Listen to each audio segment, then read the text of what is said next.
Okay. Welcome to another episode of StudyMEDIC podcast series. Today we are discussing the MRCOG results, which has been widely challenging all over the globe. So to discuss this into details, we have Dr. Sowmya.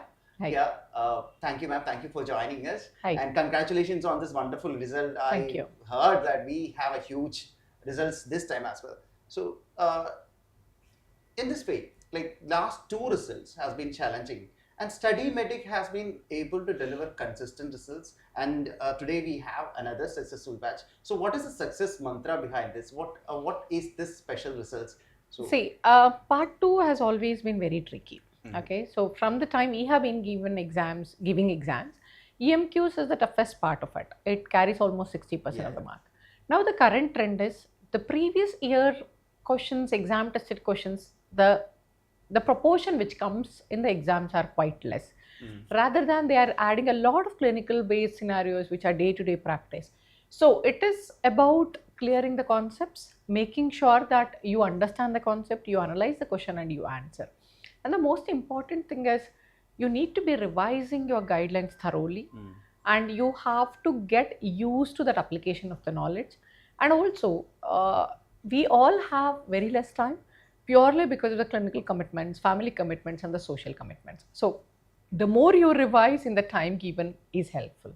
Coming to StudyMEDIC, we have always been trying to handhold the students by giving different audio-visual formats, from summaries to podcasts to video series, plus the intensive hours and short courses is always a big hit because we do make sure that the final impact gives them complete concepts.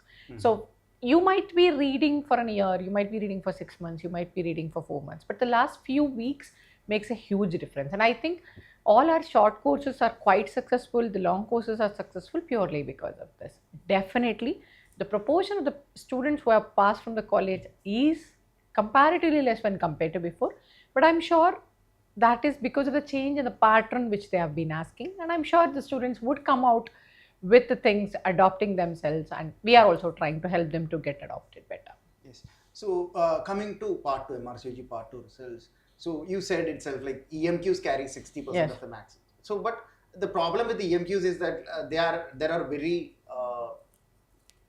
like huge options from A to T. Yeah. So there are like to get the best possible option is a challenge for someone who's like appearing this for the first time, or who has not a very good idea. He might be having the best knowledge possible, but the exam pattern, how are we able to train the students to match, like think like an examiner? How that is very important. I think that is very important when passing an exam like MRCOG part 2, right? Correct. So what happens with the EMQ is, see, unlike all other exams, this EMQ is prepared by a set of 10 to 14 examiners. So the thought process which goes is huge.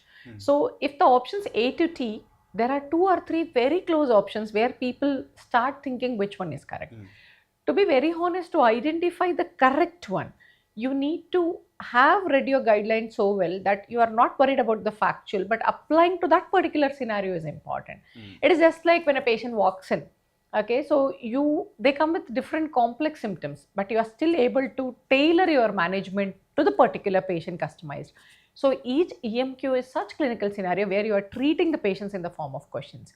So obviously that clarity only comes with concepts being clear, attempting such questions, discussing with the mentors, discussing with the peers, and going through a lot of these rigorous exams is the only way to get a hold of it, and it is very much doable.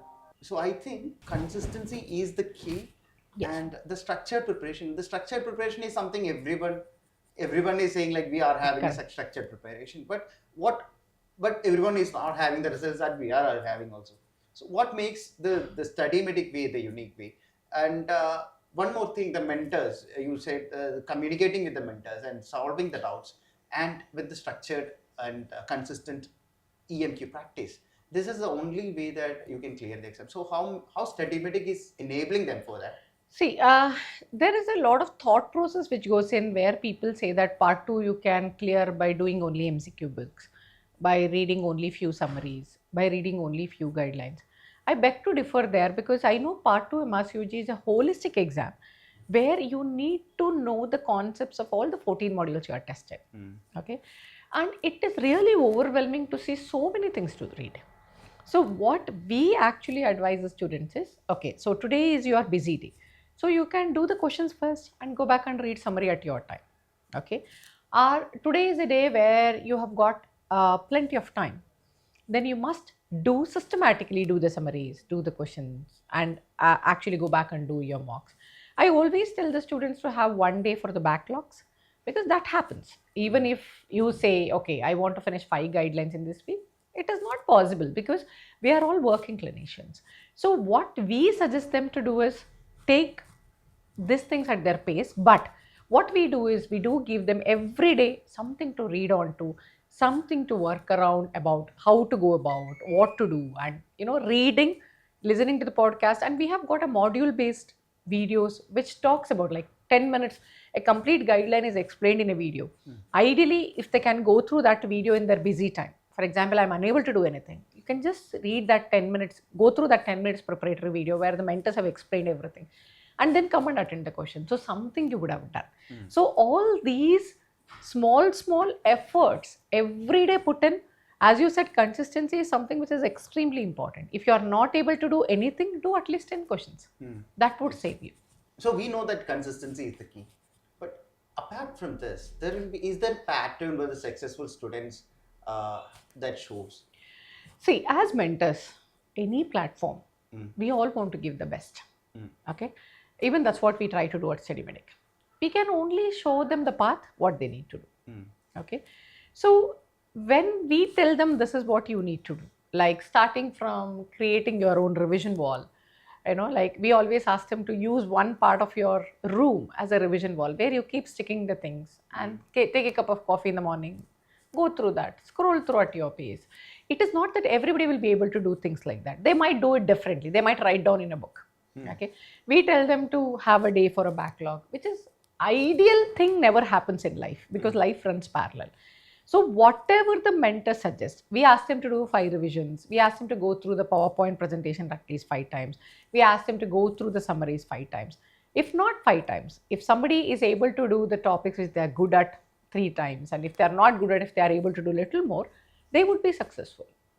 It is about, see, I have always said this, I would say it again. Part 2 MRCOG, you should become deserving to pass this exam. If you ask me, is it not a doable exam? Because whenever the results come, people are like, oh my God, this is not doable. Probably that platform would have helped me better. This question would have helped me better. This book would have helped me better. That's a natural tendency. But I would always say for the people who couldn't become successful, to sit down and reflect with them which are the modules they are good at, which are the modules they are not good at, and what they can do better. Or if you're somebody who is trying to think of taking part 2 MRCOG, people come with that fear, my God, this is a difficult exam. It is difficult if you are not prepared well. It is a tricky exam is what I would say. So to solve the tricky things, you should be at a lot of peace. You should have a lot of confidence. You should be safe by repeatedly revising the guidelines. And also the common question which people always ask me, does this take 7-8 hours?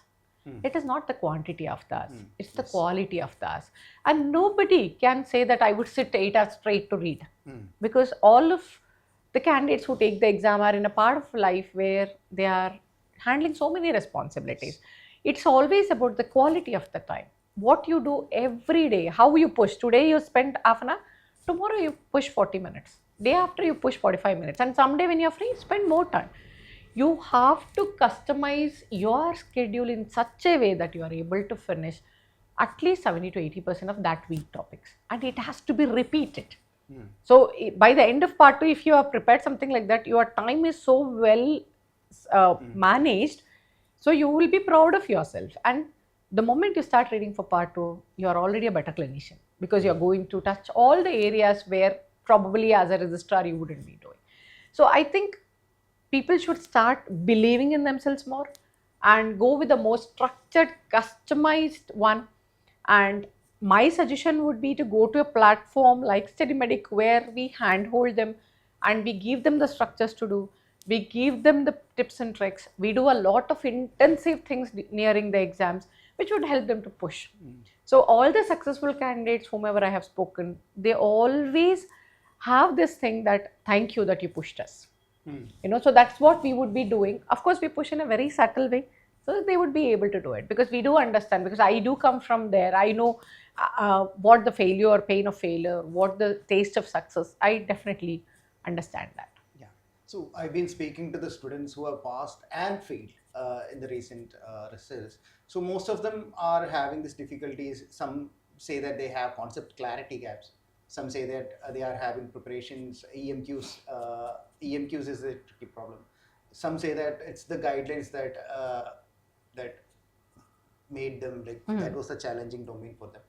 Also, some of them are not like, okay, I didn't prepare well.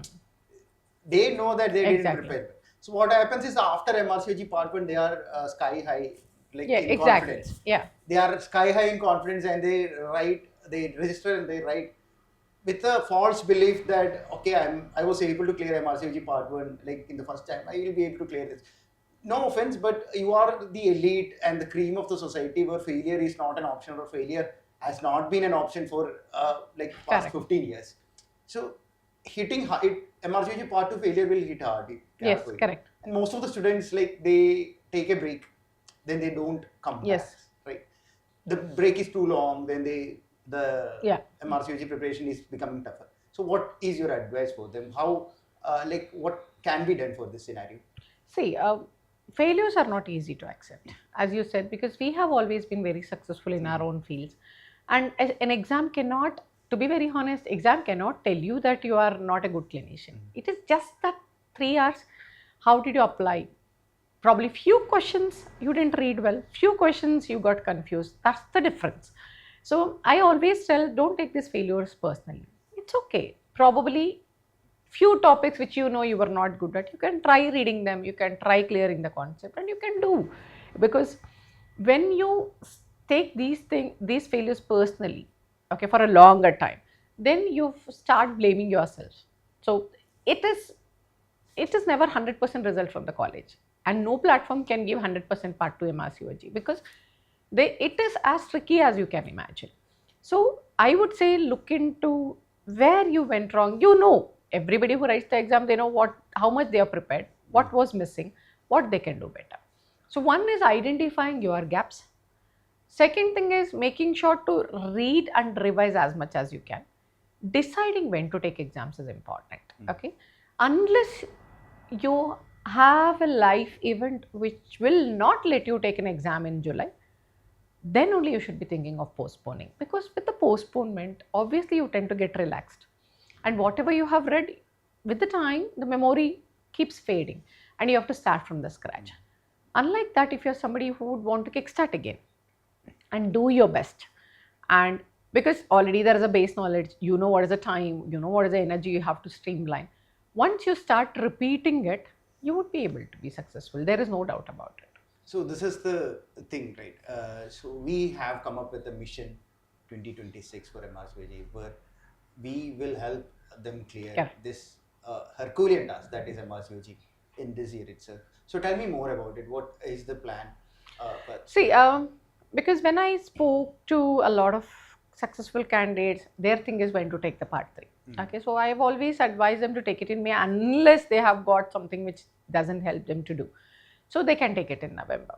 But people who didn't clear part 2, my message for all of them would be, take the next exam, whether it is July or Jan. I would suggest go for July, as I mentioned, and that should be your golden pass attempt. Do everything what you thought you should have done, and repeat what you have done, because mostly the scores are 4 marks or 3 marks less than the passing grade. So probably those, to get the 2 or 3, you have to push hard. It is like running a marathon. You know, you have to run in that stipulated time to get some medal, right? So I think you know how to run. It is just that running with the appropriate speed and pace. You know where to slow down, you know where to, finish. So I think that personal customized reflection is extremely important for part 2 MRCOG. If somebody sits down and do this, because initially we would be in a blame mode, either to blame ourselves or to blame somebody else or to blame the life or to blame the situation. But at some point of time you have to get out of that, because you cannot be victimizing yourself. you have to look into the solutions. So the best way to look into the solution, of course the college is going to give them the module wise breakdown. Then you need to really look into that. Is one thing how you have done, and second thing is your preparation. You know where you lack. You know which modules you are good at, which modules you are worst at. So start from the modules which you are worst at and kickstart it. Decide the date, and then for example, if you are taking in July, you have got around somewhere around 136 days, or for today probably 135 days in your hand, which you can effectively utilize and you would be able to win. It is to be, you should never think of pass or fail at this moment. You should think of a deserving attempt. If you do that, pass is default. Yeah. So you should be deserving to the pass to MRCOG. Yeah, for all the Royal College membership that applies, and you have to love what you are doing. Yeah. But once you are deserving, then they cannot fail you, right?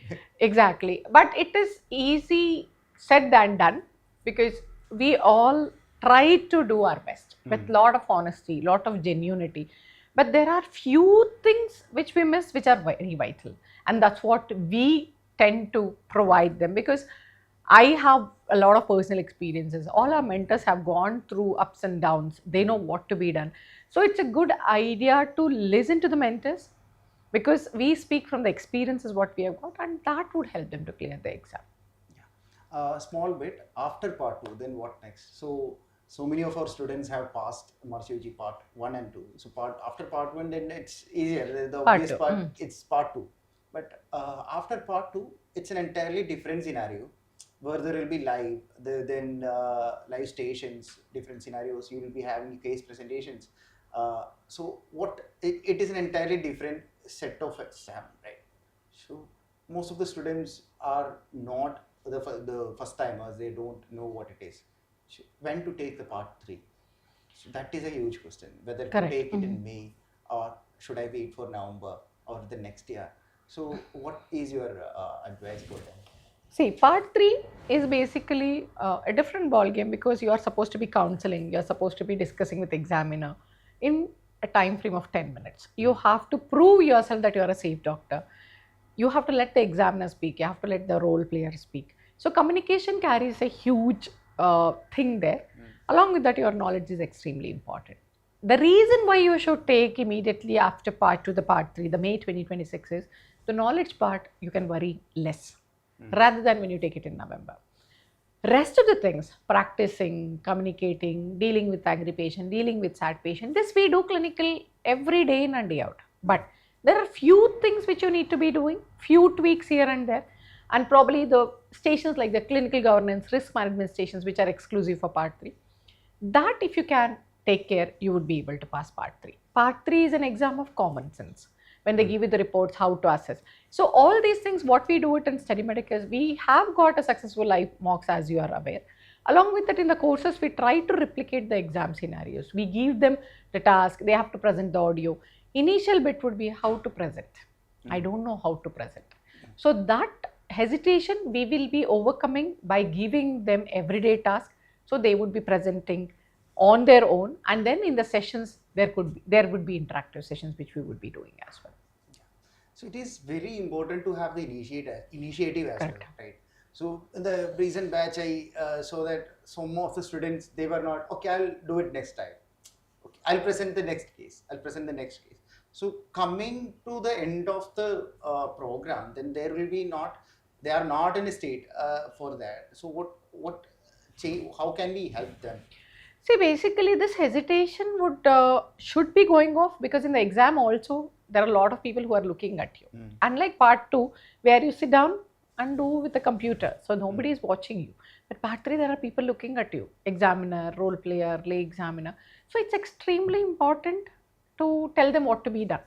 Okay, to tell them to get used to that.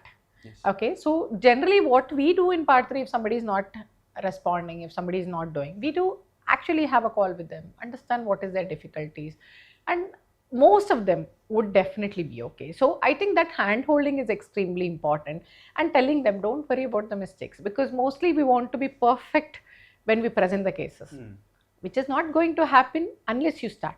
So it's a vicious cycle. You present, then only you will become perfect. So those practical tips of how they can introduce, how they can work around the time management, what could be done better. Because their reading, they are very good at. But presenting is a challenge which generally they overcome with a bit of a boosting, bit of a personal chat. So I think they would be okay. Part 3 results for study MRCOG has been always been great. Yeah. Especially for the live programs where we have 100% success in Exactly. Delhi and Lahore.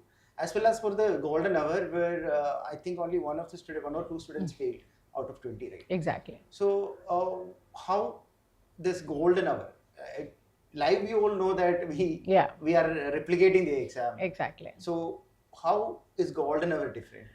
I think the golden hour is, we are doing it like an exam in probably an online format. Okay. Most of the courses what we have got is almost like that. But here what we do is we give them cases in the beginning. They have to prepare for all that, and the allocation is given last. So they prepare well and come. They know the task. They present. And see, most of the students are in the thinking that, okay, I haven't prepared much. That's the reason I'm doing it wrong. But when you are well prepared, when you do the mistakes, that is when you know, oh my God, there is a scope of improvement. So there is a difference. And the golden hour is successful purely because they are able to get around 200 tasks directly, indirectly. They are able to get that many tasks in 10 weeks. And the feedbacks are from 2 different mentors. And also, they are given pre-handed which task they would be getting, and they know they have to prepare, practice and come and present. So all these things, I think it would improve their confidence, and their presentation is better, and their, the presence in the mocks are more. So I think that's the reason it is becoming successful. That is a very valid point. When you prepare, you prepare and come, and then still you have room for improvement. Yes. That shows that, okay, you need this. This is this is where you stand, and this is where you need to be. Correct. So that we can push them. So, exactly. That makes sense. Yeah. So thank you, doctor. Thank you so much. So is there anything else that you want to add on? No, nothing. I just want to tell everybody, Part 2 MRCOG is a doable exam. Don't get worried. It's okay. If you are the one who didn't clear this time, next time you will clear. And if you are somebody, a Part 1 aspirant who has passed, and you are thinking of Part 2, please take it in the next attempt. It is voluminous, it is huge, it is tricky, but it is doable with the proper guidance. And the most important thing is to remember to be kind to yourself and to prepare to the best of it. That's all I would want to say. Thank you, Dr. Thank Sowmya. you. Have a wonderful day.